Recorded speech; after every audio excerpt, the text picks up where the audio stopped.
kind of saying, we are cleaning up your messes yet again.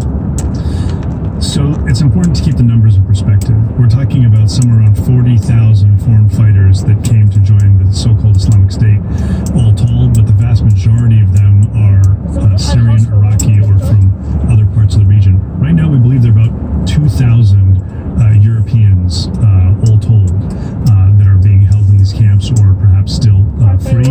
If you think about the UK, for example, British authorities say there are about 900 foreign terrorist fighters from the UK, about 40% of whom have already returned to the UK. So 2,000 Europeans out of how many again? Out of about 40,000, upwards of 40,000. The real issue that the Europeans are concerned about, and they expressed this very clearly at the recent counter-Islamic State ministerial meeting that was hosted a week and a half ago here in Washington, D.C., is that because of the president's now twice kind of sudden decisions to either remove all U.S. forces or redeploy U.S. forces from northeast Syria, it's made it much more difficult to deal with those detained foreign fighters and to continue to bring the fight to those who are not yet detained. And so the SDF, the Kurdish-led SDF in northeast Syria, had to take soldiers who were guarding prisons, guarding detention camps, and take them to the front to defend against the Turkish incursion, which was a result of the U.S. redeployment. And so the Europeans are saying, listen, you want to deal with these foreign fighters?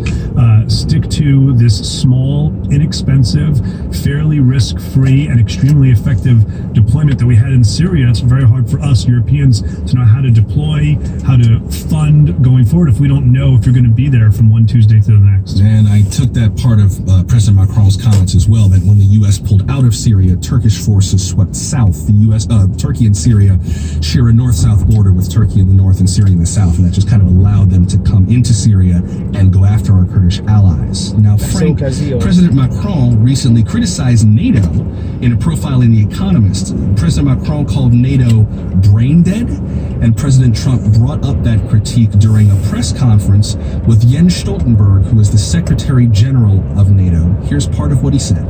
Now, NATO serves a great purpose.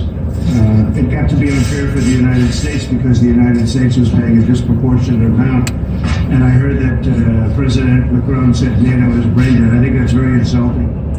Frank, what's the context of this, particularly in light of what NATO is, what NATO does, and just the fact that this is a kind of a milestone anniversary for NATO?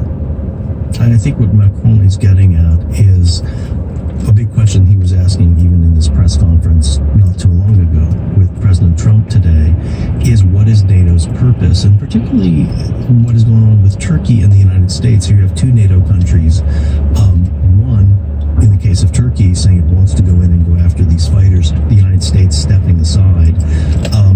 It's a very, very strange situation to have people in countries in the same military alliance acting in this way.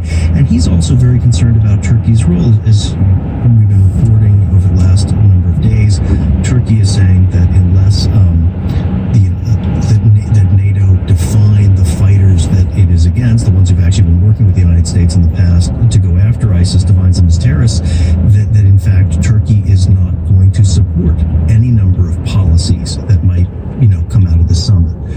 And so a lot of what Macron is saying is, without what he considers to be strong American leadership, where does NATO go forward? NATO is effective militarily, but politically, particularly in the last 3 years or so, especially with President Trump attacking members for not spending enough on defense, it's really struggling to figure out what its direction is and exactly what it should be doing. Yeah, Matt, and I think that struggle also has to do with the fact that when NATO was founded in the post-World War II era to try to kind of create this alliance that could deal with that kind of a global threat again, the global threat had to do with nation states, with national actors, as opposed to people who saw a YouTube video or downloaded something on BitTorrent or watched a Discord stream, and then they decide they're going to take up a cause. So NATO is kind of dealing with a world that it literally wasn't designed for.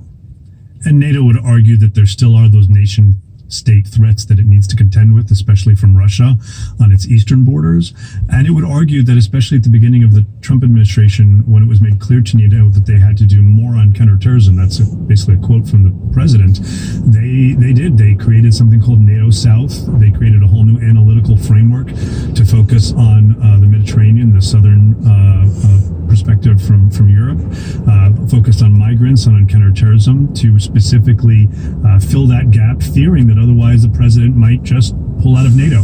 Here we are after they've made that effort, after they've been providing a lot of support, in particular in Iraq and in Afghanistan, and they're wondering what our commitment is, not just to NATO in general, but to those types of deployments. There's a lot of concern in Europe among our NATO allies that the president's looking to cut and run in Afghanistan, and where will that leave them? NATO is particularly active on the ground in Afghanistan. Could you elaborate on that a little bit, Matt, in terms of what NATO means to the U.S.?